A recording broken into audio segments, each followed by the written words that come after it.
What's up, everyone? Welcome back to another episode of Bolero Sam here with the Sultan of Sando, Mr. Gablim, and Maui Up. What's up, guys? Yeah, what a weekend of basketball. What a weekend of basketball.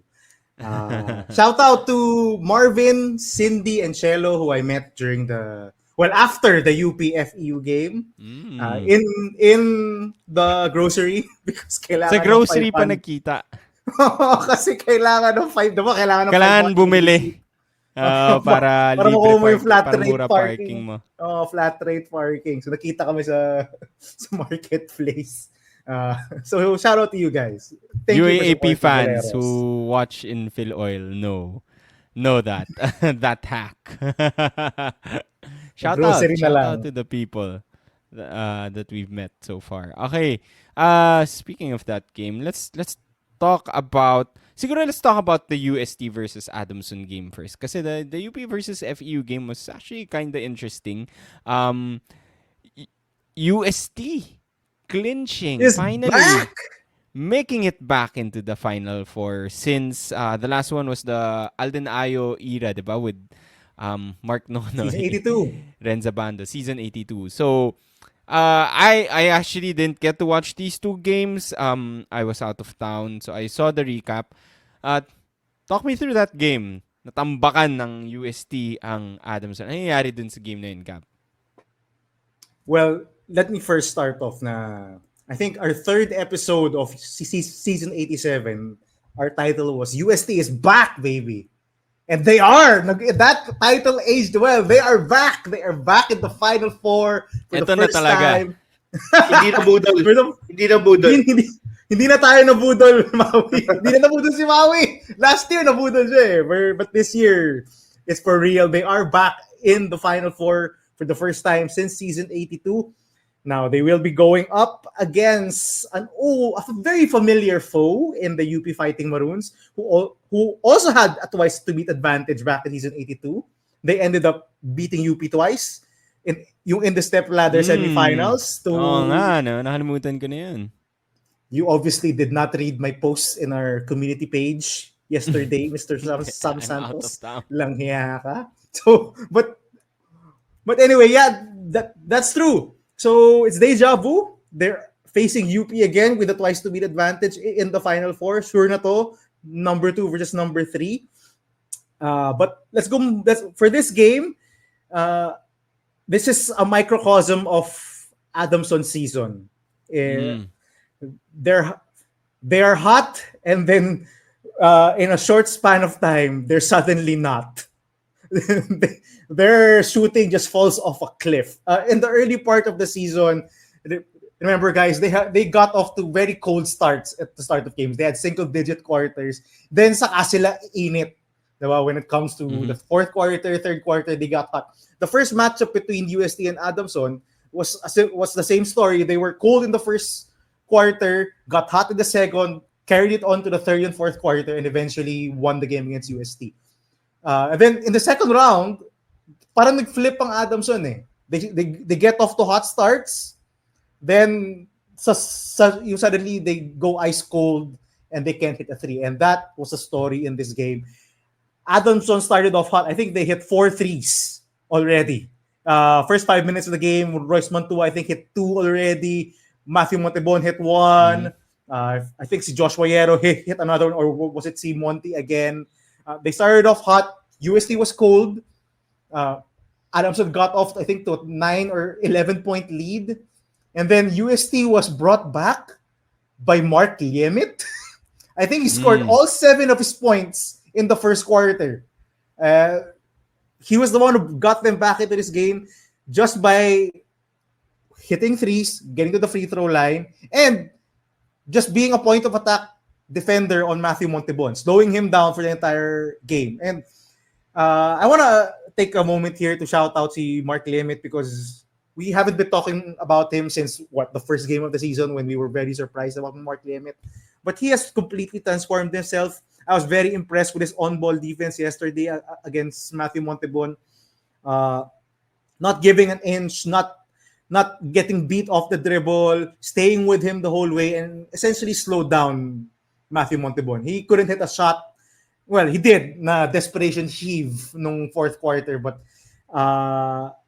wala, he shut down Matthew Montebon. So I want to give him a shout out. He did.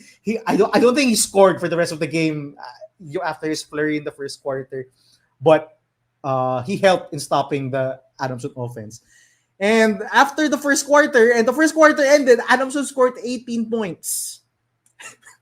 Yeah, they scored 14 points for the next two quarters combined, and that spelled the difference for Adamson because UST eventually got very hot in the third quarter. Amel Asido, I think, hit 3 or 4 triples in the third quarter. Nick Cabanero was making baskets at the rim. Kyle Paranada was hitting threes. Forsky was making flashy passes into the paint to Christian Manaytay. Motong Kara was getting baskets in the paint and hitting threes. And wala na. By that time, it was already game over. Scoring 14 points in a span of 2 quarters is horrendous. Horrendous basketball. Horrendous shooting. Actually, they were playing all right. They were getting a ton of open shots. The problem was they just were not hitting them at all. Adamson was just so ice cold. They could not get anything to fall. Inside, medyo hirap si Cedric against the athleticism of Motong Kara, of Jello Crisostomo, of Christian Manaytay, and he just couldn't get anything to fall. Wala. The good news for Adamson is they still have a chance to make it.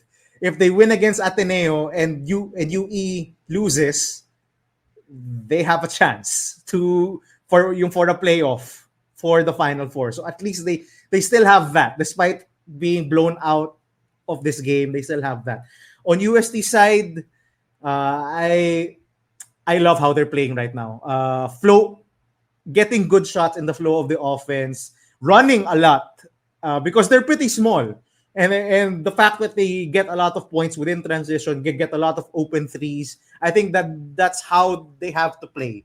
And that third quarter was just a sample of how they should play. Launch a ton of threes, get a ton of easy baskets in transition, allow Forsky Padrigao to cook and make plays and find open shooters, find open cutters, and just do that. Because on the defensive end, when against bigger teams, medyo dehado sila. They're pretty small.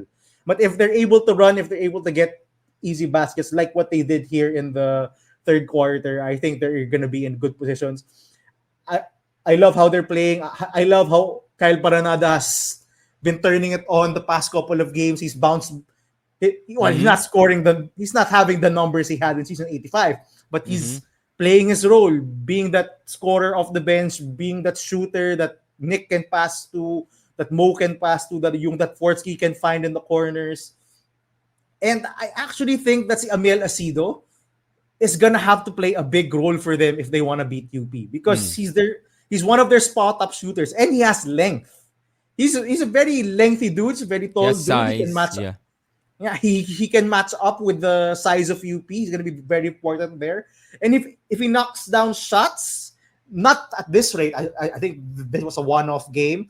But if he knocks down shots at a respectable rate, just to stretch the UP defense, I think they're gonna be in a very good position.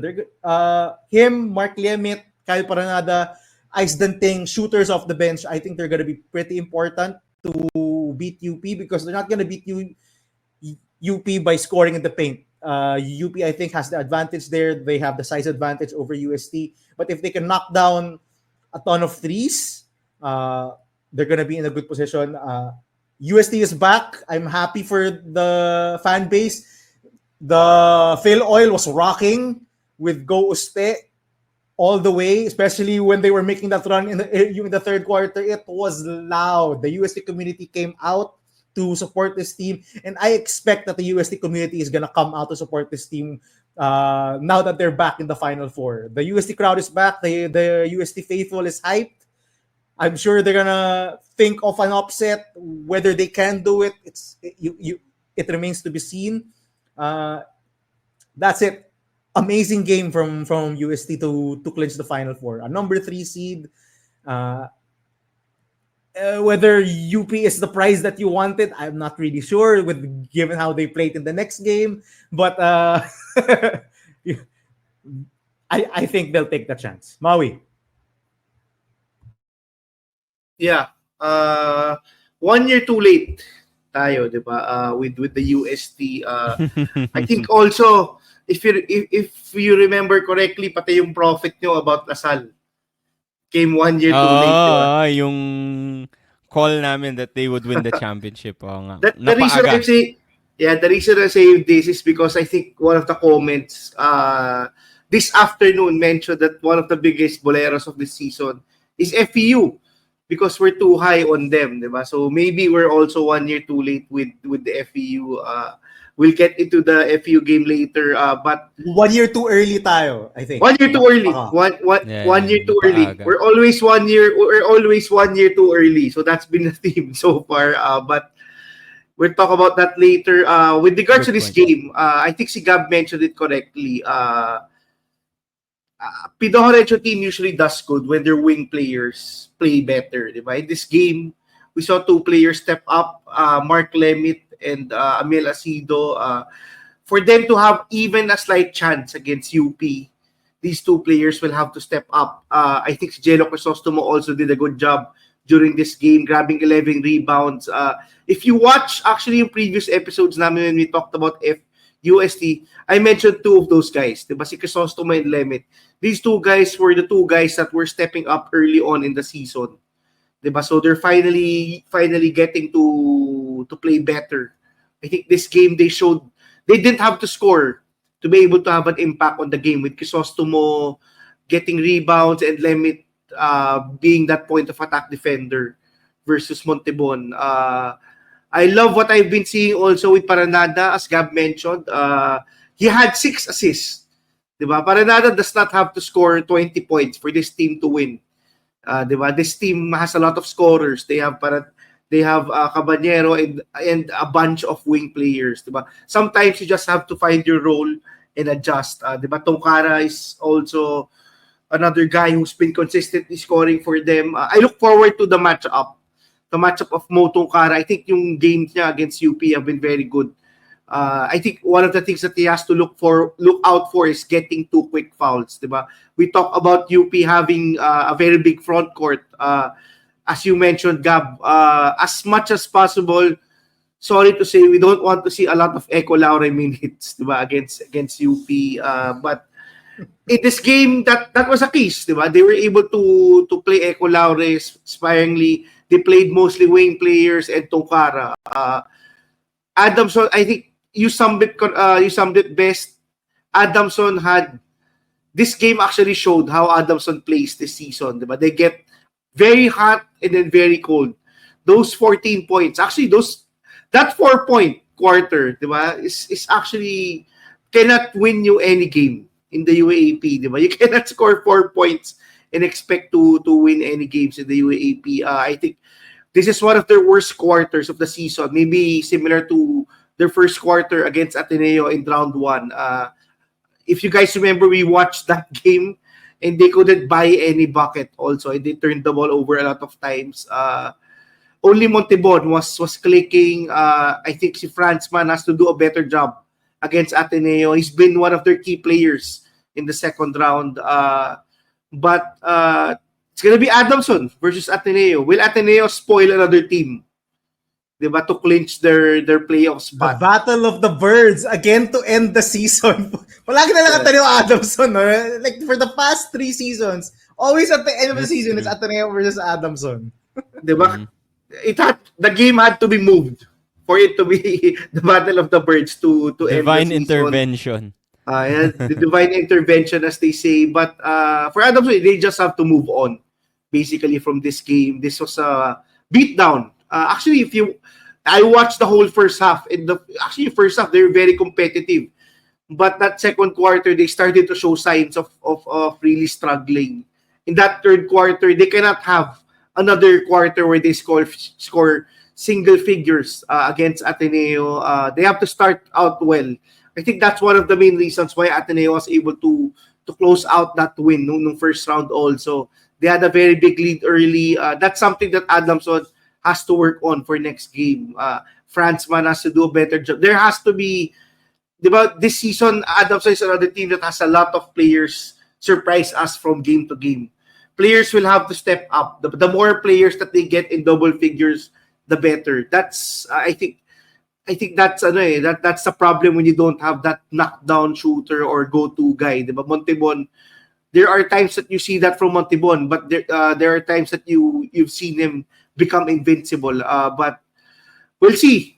We'll see how they fare. They just have to move on. They just have to move on from the game. They can still make it to the Final Four. Last season, they also did this during the end and forced a knockout against Ateneo. Now they have to force a knockout against UE and hope that UE loses to UP. Diba? We'll discuss later how UP played and why I think UE is not will probably lose that game against UP. Sap. Interesting thing because again I didn't get to watch the full game, but I do want to add to some of the similarities that Gab mentioned. Similarities of this UST team to the previous UST teams that Gab mentioned. Another similarity here. The last time, naalala nyo yung Cinderella run ng UST with Coach Pido when they won the championship with Jervy Cruz. I think they were also in fourth or third, tama ba? It was third. Third. But sorry, they were also in third, just like in this team. Tapos they were also a 500 team. I think they were 6-6. This year they were 7-7. So they went up against the second placer UE, the UE Red Warriors nung may twice to beat. And they were also the hosts, yung UE. So they're going up against the another host in UP, number 2. So maraming similarities, no? So Coach Pido has been in this situation.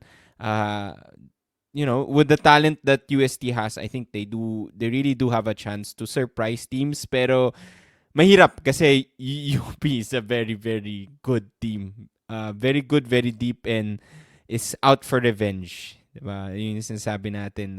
The way they've been playing poorly the past few games.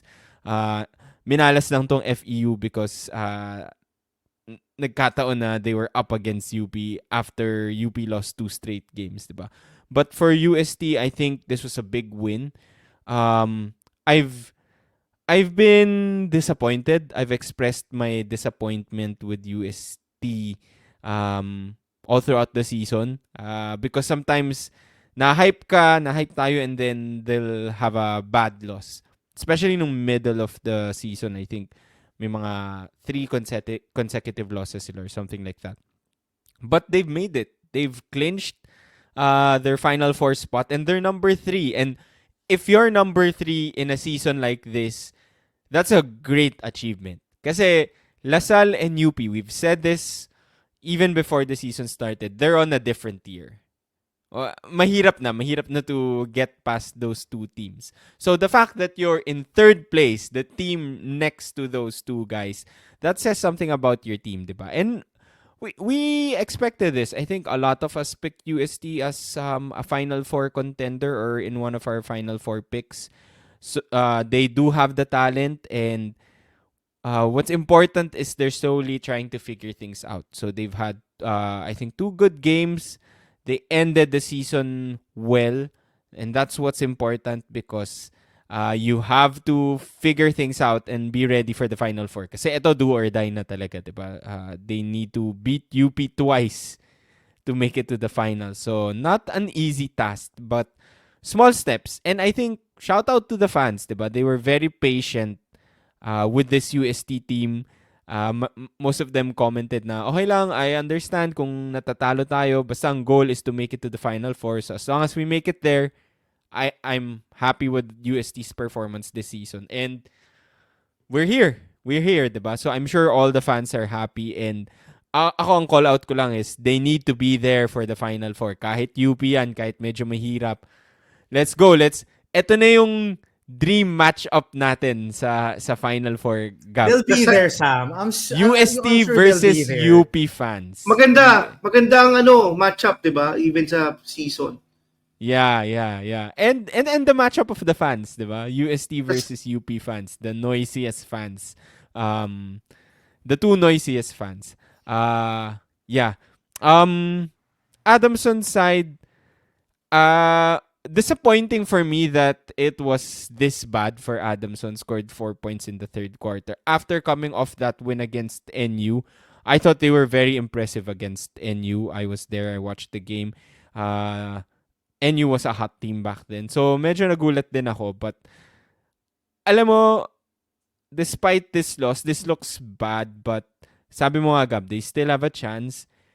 And right now, if I had to pick between Adamson and UE, I think I'm sticking with Adamson to make it to the Final Four. I'm assuming UE will lose to UP, but we never know, diba? But I'm if matalo UE sa UP and then Adamson and UE will tie, I'm picking Adamson to make it to the Final Four. Sayang lang, they could have improved their chances with a win today. Ikaw, Gab, Maui, if mangyari yon, mag-tie ang Adamson and UE, who are you picking? Adamson! Alam mo na yan! Siyempre. Ko naman nga pala. But I've been backing Adamson since the preseason and now during the tail end of ako season din, 7, Adamson ako. Ever kakampi since ako that. sa kalaban nila. Adamson ako. Listen, it took a hot shooting third quarter, an insanely hot shooting third quarter to beat this Adamson team. They were still in this game despite scoring only 10 points, 10 points in the second quarter. in the second quarter and going really ice cold in the third. They were still in this game. It just took a ton of wild threes from UST, a flurry of threes just to beat them. So I am still banking on this Adamson team for their defense to carry them through to the Final Four. Although yung Ateneo kalaban nila, so there are a lot of ifs, defense, diba? Right. There are a lot of ifs here. UE needs to lose to UP. Adamson needs to beat Ateneo before I talk about UE versus Adamson. Maui. So ang tanong muna is kung aabot ang Adamson to that game against UE, di ba? Right now. But if you're talking about hypotheticals and it's Adamson against UE, ako mga ngontra ako, I'm going UE. UE. The same way that UST was able to break this game wide open is what UE has to do to be able to defeat Adamson, hit their Good outside shots, diba? If there's a team that you can bank on to hit outside shots, it's UE. Diba? Maybe call me a math. With how they're playing now, I'm not banking on them to make any shots. Yun nga. That's exactly why I think that they'll make shots, diba? Call me a math nerd. It's I believe in law of averages, diba? They go on their hot streaks, they go on their cold streaks, diba? If there's a game that they can turn it around, diba? It has to be that UP game or that knockout game against Adamson if it happens, diba? If not, then baka si Coach Jack bigla ang naka-hot seat, diba? Kasi si Coach Pido just saved his seat for next season. Good point. By clinching this playoff spot, diba? I think that was one of the things that was very hot during the middle of the season. A lot of UST fans were actually petitioning to change the coach, change Pido Horencio, to the point that Pido Horencio infamously said, diba, in a press conference, lahat kayong support, hindi sumusuport na mamatay na kayo. Something in the lines of like that. Diba? But he said, I believe Pidoism. Classic Pido. It's 2024 and Pido Horencio still has the guts to say things like that in a press conference. But I think Pido has basically saved his job. Same with Jeff Napa, who was able to save his job winning those last two games against UP and LaSalle. So maybe we don't get a new coach for next season for any of the teams. Gab, any last words? Nothing. I love the interior defense that UST showed in this game. They got a ton of blocks. just containing Cedric Manzano. Cedric could not get anything to follow.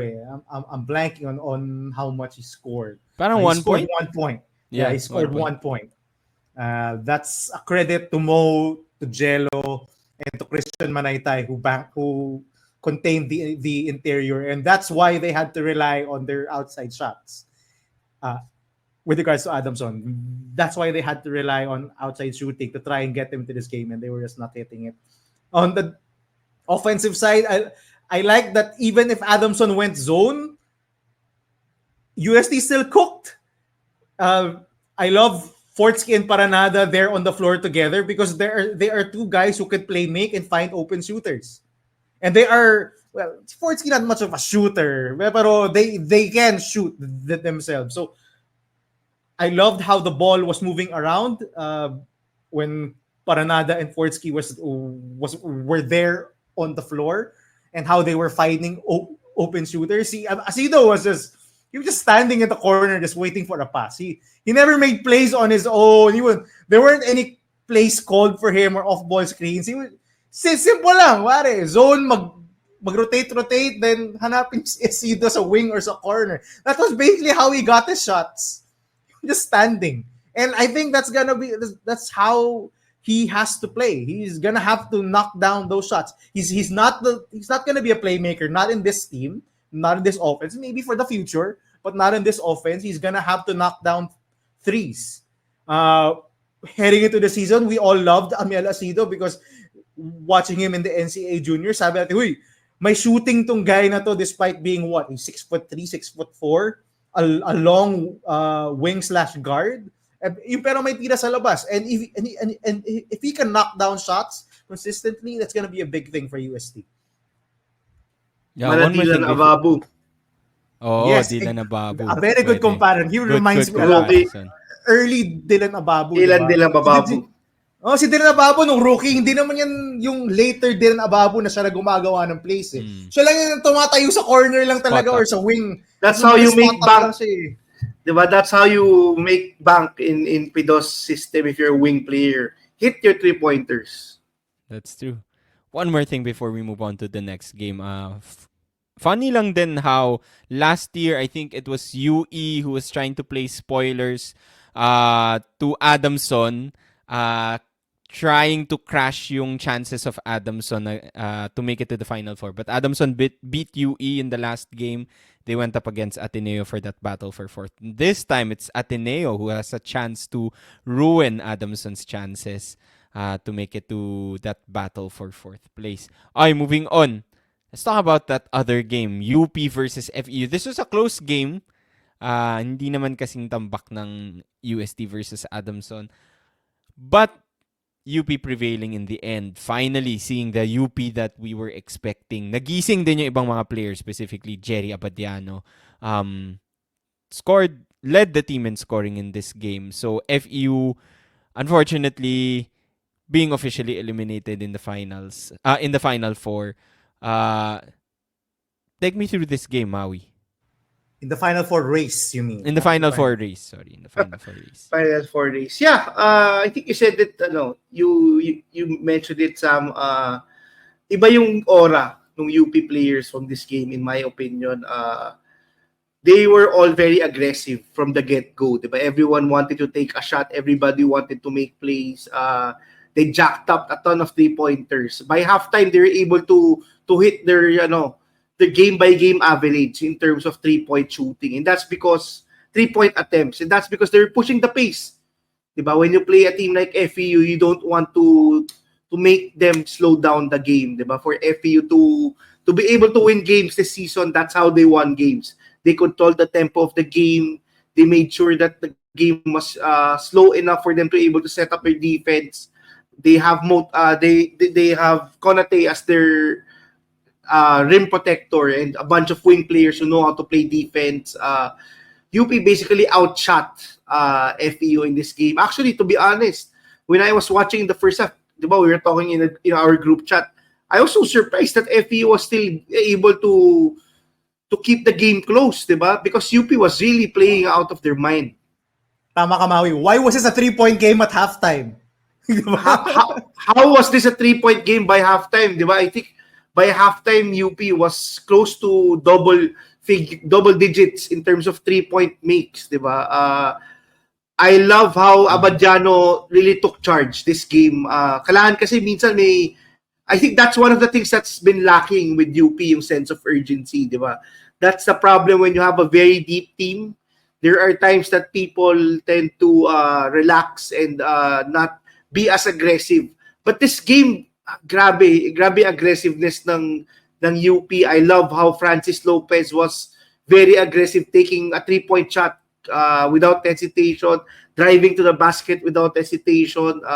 Abadiano just shooting the lights out. Even si Leyland Torres was very aggressive. Even if he was missing layups left and right.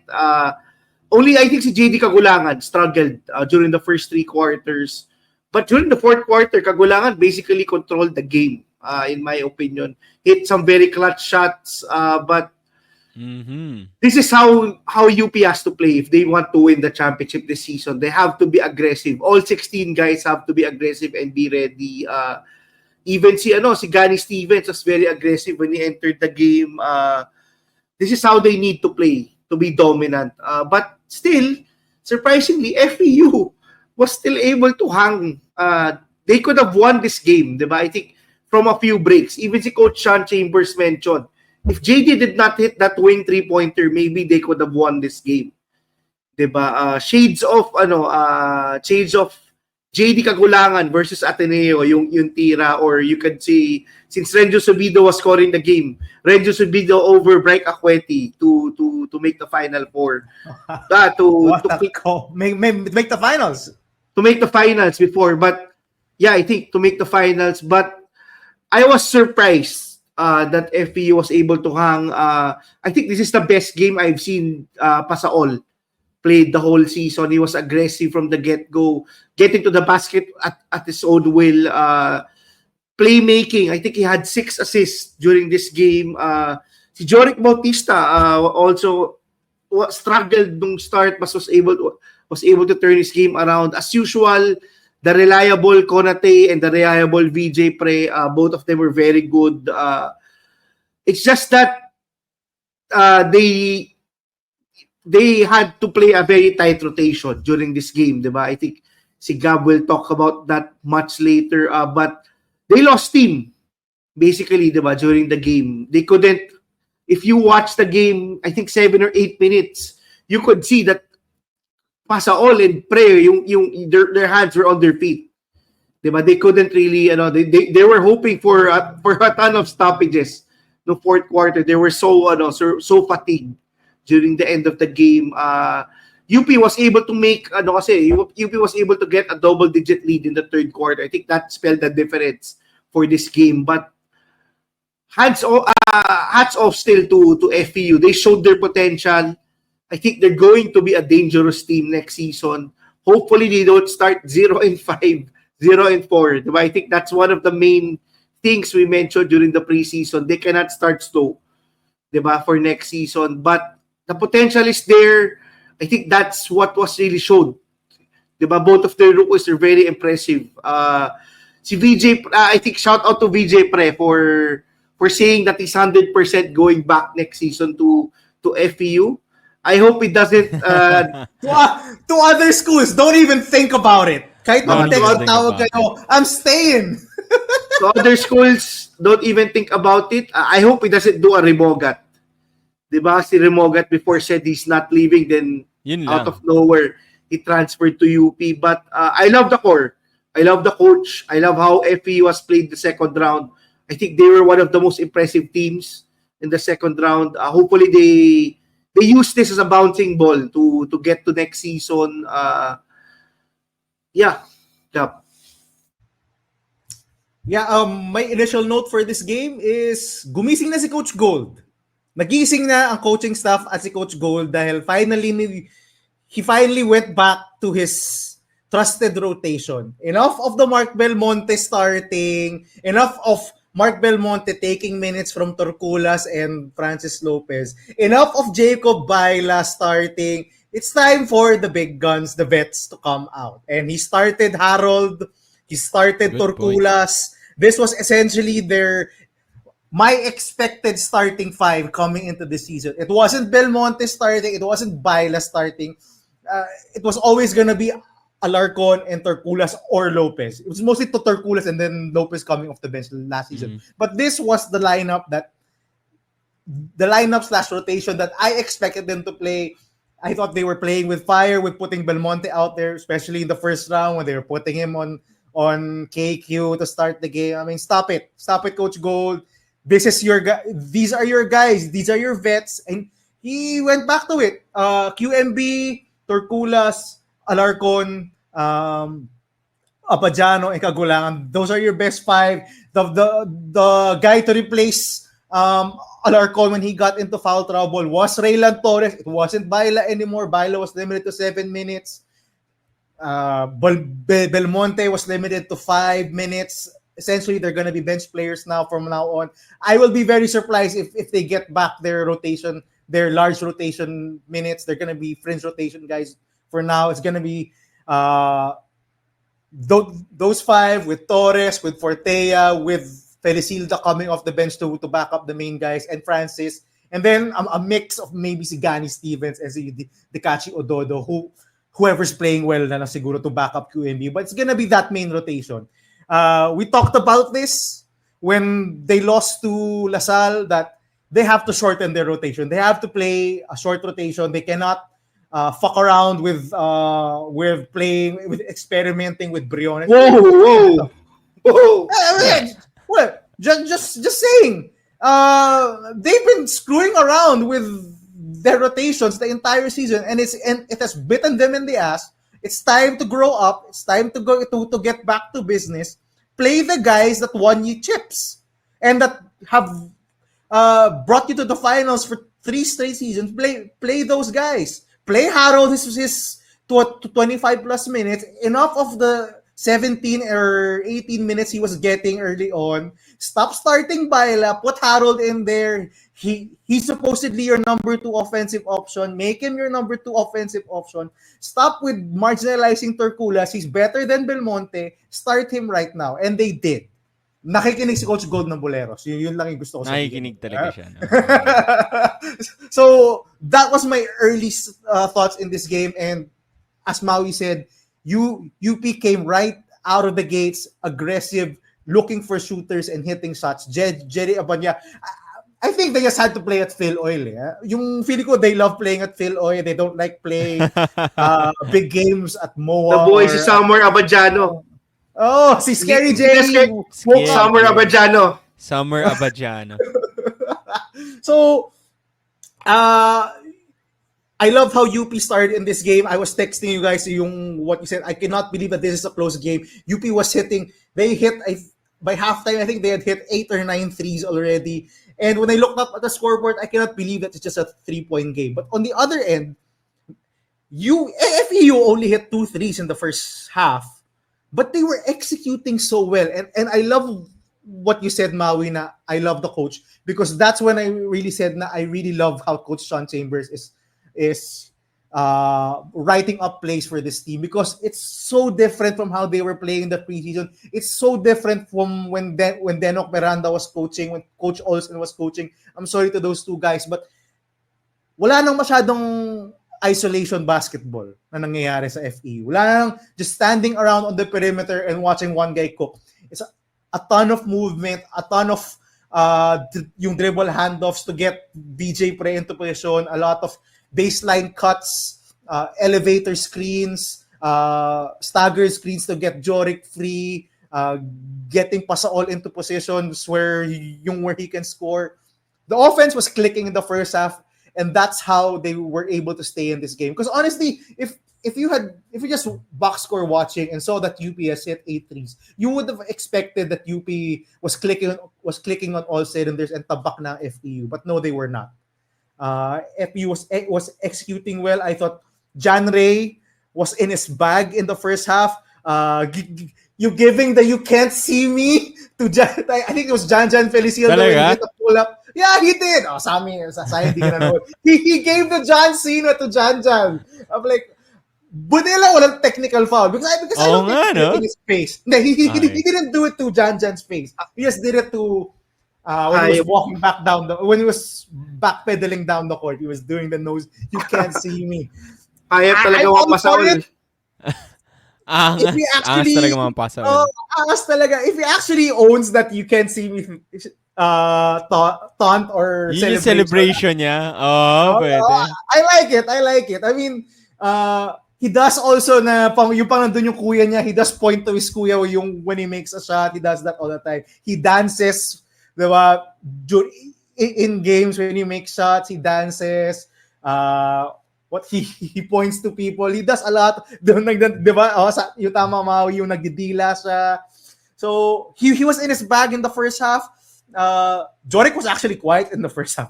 Very quiet. It was VJ Pre, Momo Konate, and John Ray Pasa also. And I like that they survived the non-Konate minutes. Konate picked up 3 fouls. He picked up 3 fouls. During the second quarter pa lang. He picked up 3 fouls in the first half. They went with Miguel Ona. I thought na, okay, this is it. Tatambakan na sila because Konate is not on the floor. They're outmatched. But no, they still kept in it. They were executing. They're finding open cutters, getting good shots, hitting their mid-range shots, and just running their offense. I love it. This FU team, especially in that first half, I was so impressed because they look so different. They were not executing like this in the early part of season 87. They were a turnover machine. Remember when season 87 started. So I love that they're now crisp with running their plays and finding open guys, with not just relying on isolation basketball. And they weren't turning the ball over a ton because UP lives off turnovers. And despite the pressure D that was being put on them by UP, they were not turning it over, and that was pretty impressive. That Royce Alforque was a big part of this.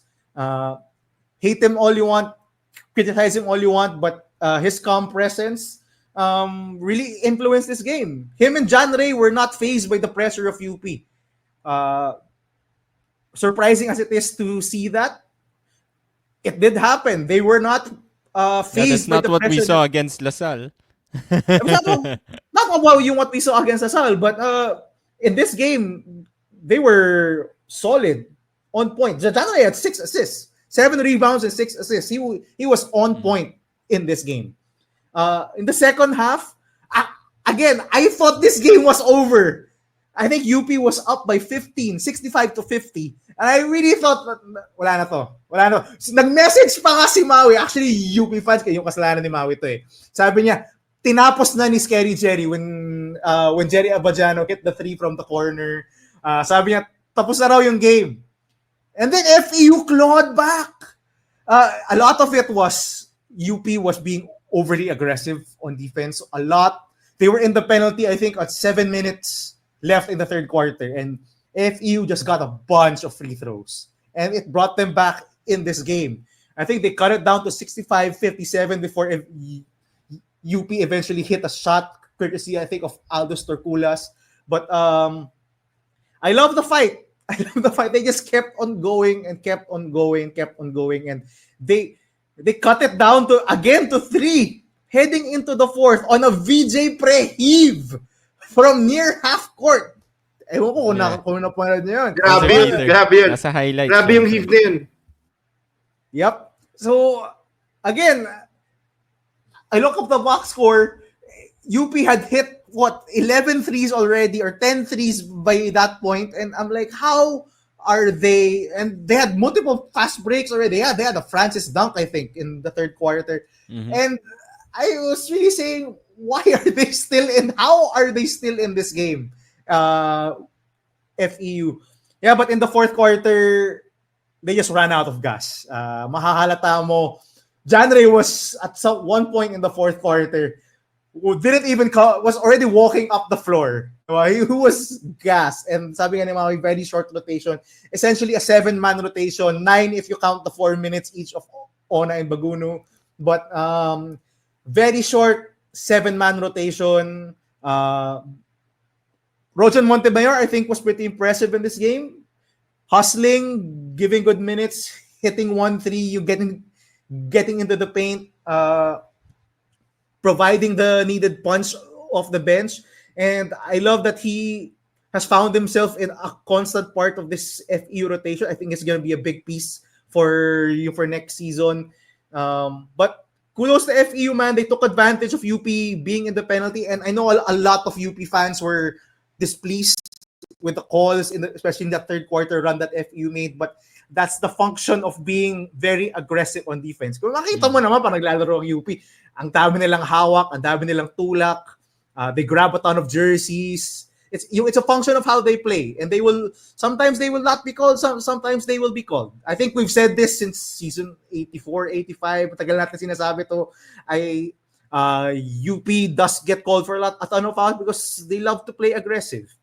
But swerte si JD hit that shot from the wing, because if not, he was the one who committed the foul on Jorik's 3 that cut the lead to 3. So he made up for it quickly. So kudos to JD, because if he did not make that shot, it would look pretty bad on him that he fouled Jorik and possibly gave the chance for FE to tie this game. I think there was 49 seconds left when UP got the ball. But after that shot, it was game over. FEU just could not. They didn't have enough gas. Jorik, as much as possible, tried to get them back in this game, but wala na. Ubus na ang tangke ng FEU at that point. Mo Konate was tired. He was battling with QMB the entire game. DJ Pre was exhausted. And this is a point for improvement for the next season for FEU. We've said this already in past episodes.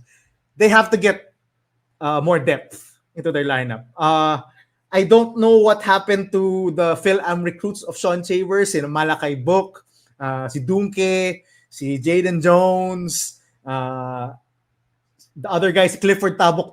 I don't know why they're not playing. We have barely, I don't think we've ever seen them play throughout the season, so I don't know what's going on there, but they have to get guys just to spell the main five, because Royce is graduating. There's no more Royce Alforque, so they're gonna be out of that 7-man rotation is now cut to 6.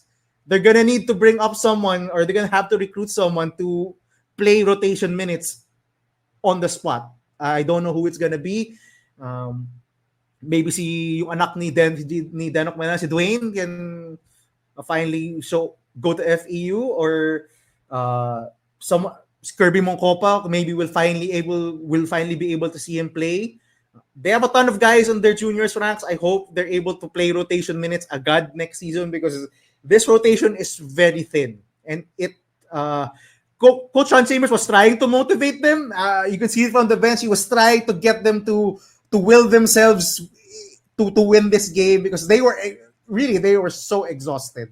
He was really trying, but ubos na yung tangke. Si Royce tried. He was trying to go one-on-one, but kung si Royce Alforque na talaga yung nag-try magbuhat sa'yo sa crunch time, alam mong medyo dehado na kayo. And it wasn't si John Ray na yung naubos na. Despite trying, he got to the free throw line a couple of times, but ubos na. But kudos to UP. I did say na I'm not banking on UP having another horrible game.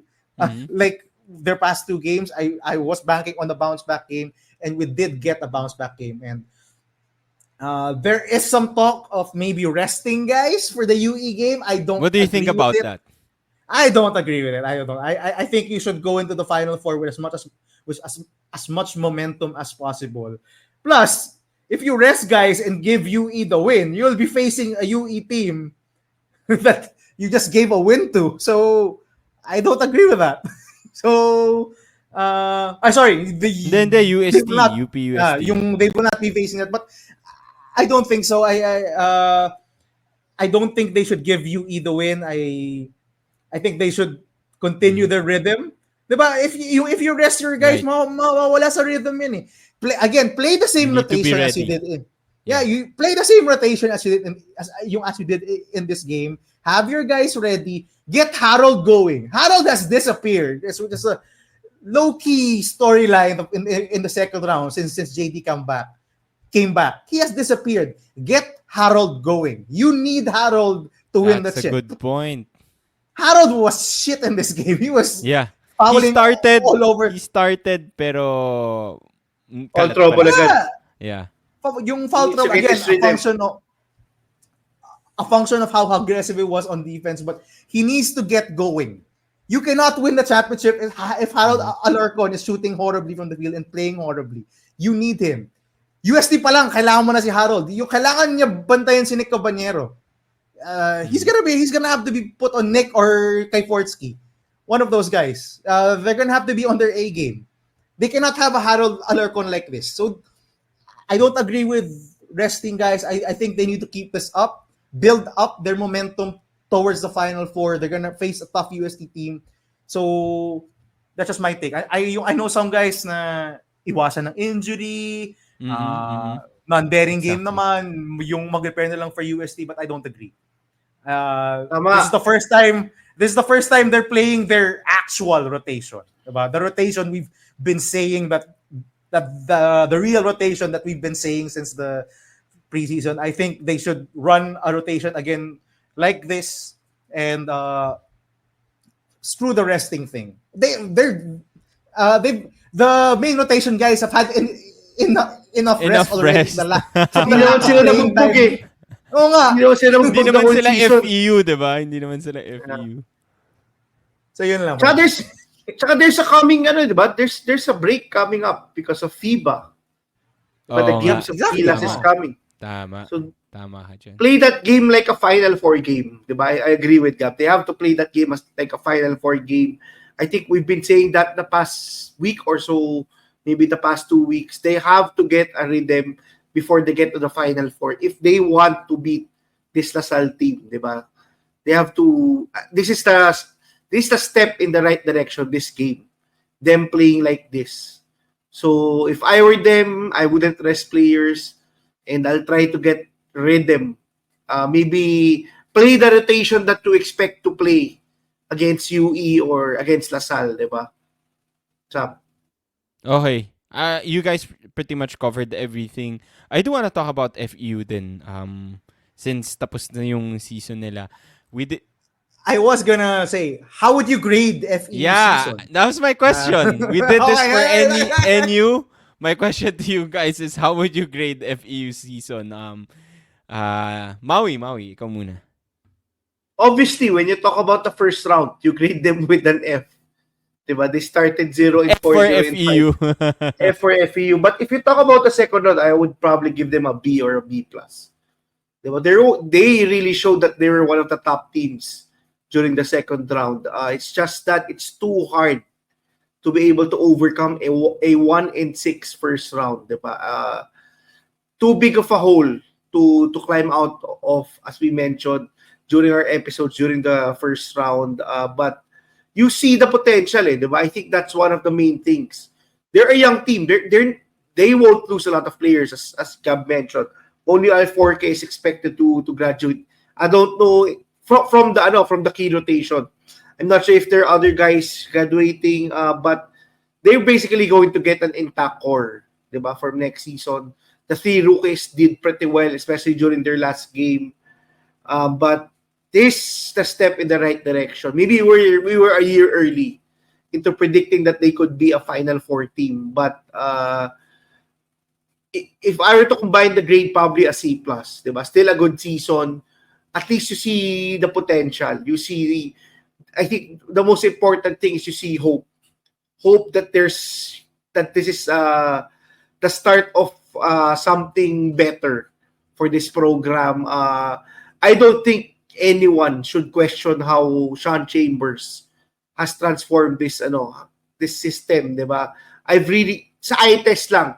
Maybe if you look at the record of FEU this season, you could criticize. But if you watch the games, especially during the second round, you really see the effect of having a coach the caliber of Sean Chambers. I mean, there's a reason why, despite starting 1-6, that Sean Chambers is actually being looked at to become the coach of the youth, Gilas Youth, diba? That's how big of an impact he has done with the FEU, diba? I think not just the Phil-Am recruits, but really how the team has played. Diba? Another key takeaway that I just have to say is most of the Phil-Am recruits are bust so far, diba? From maybe 2 or 3 seasons na. Diba? I just have to say that, diba? All of those Naveen bombs, diba? I'll say during the off season, the Phil-Am recruits have been disappointing to say the least, especially the ones that Sean Chambers recruited. I think the trend started with Ateneo, diba? They recruited a lot of Phil-Ams. A lot of them got hyped, and then a lot of them haven't really performed up to par so far. Maybe si Tuano has been the bright spot from that all. But when you talk about FEU, probably C plus for me. Gab. Again, it depends on where you had them in the off season. That's true.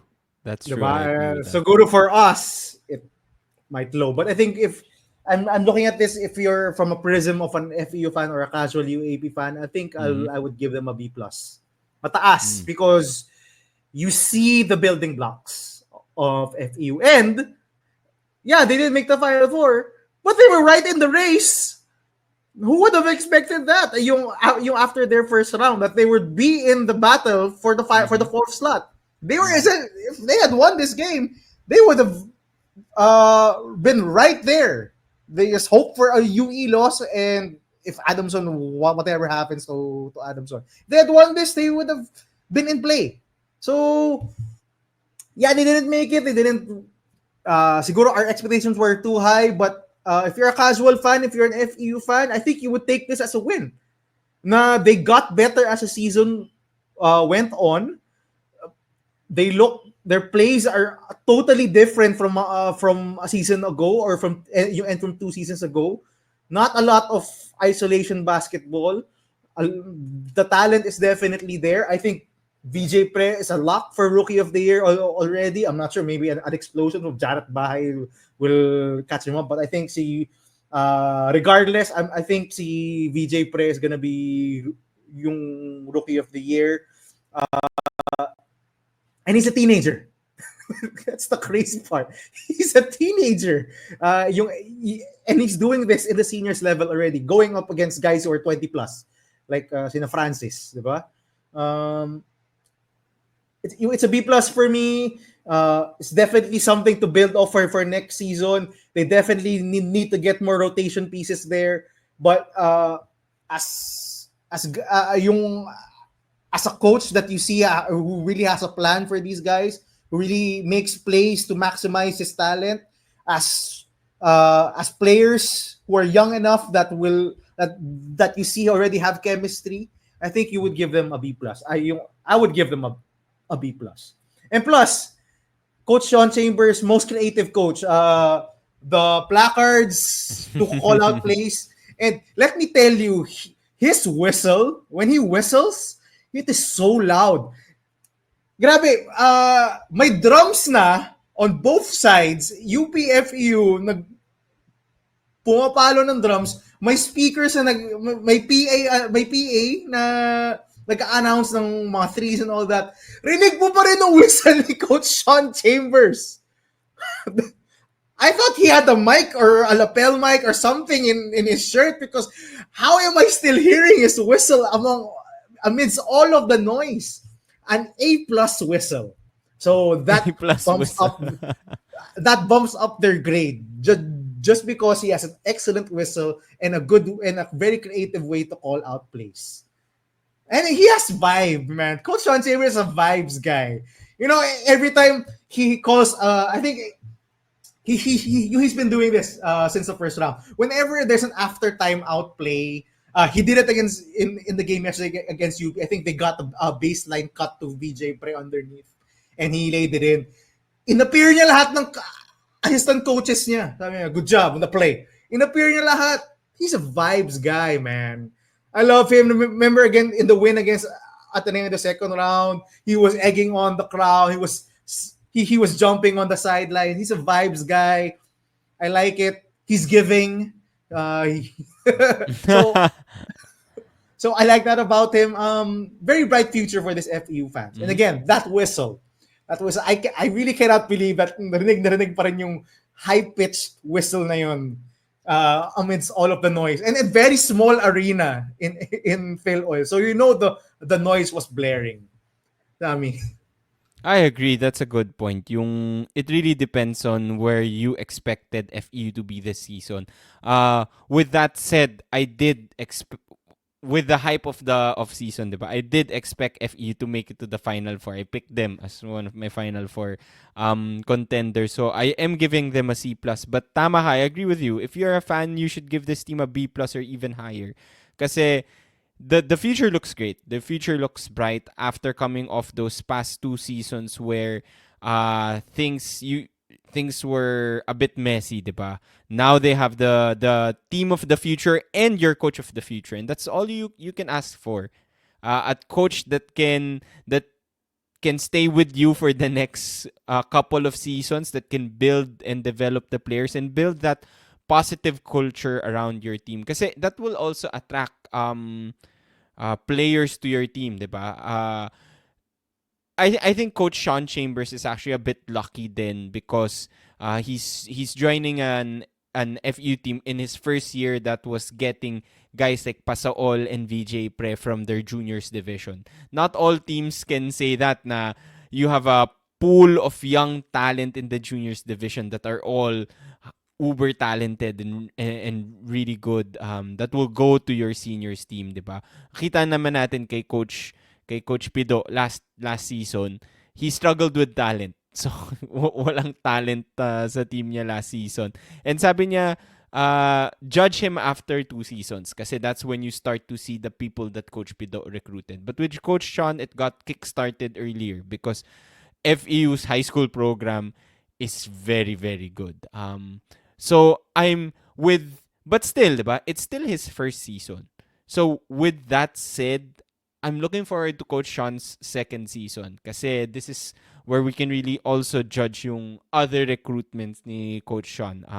Sabi niyo na nga, yung mga Phil-Am recruits niya this season did not pan out, but let's see next season. Let's give him another time. So I think very positive dapat yung outlook ng FEU fans. I think big loss pa rin na mawawala yung isang veteran point guard nila, the guy you love and hate sometimes, but overall, very, very bright future for FEU.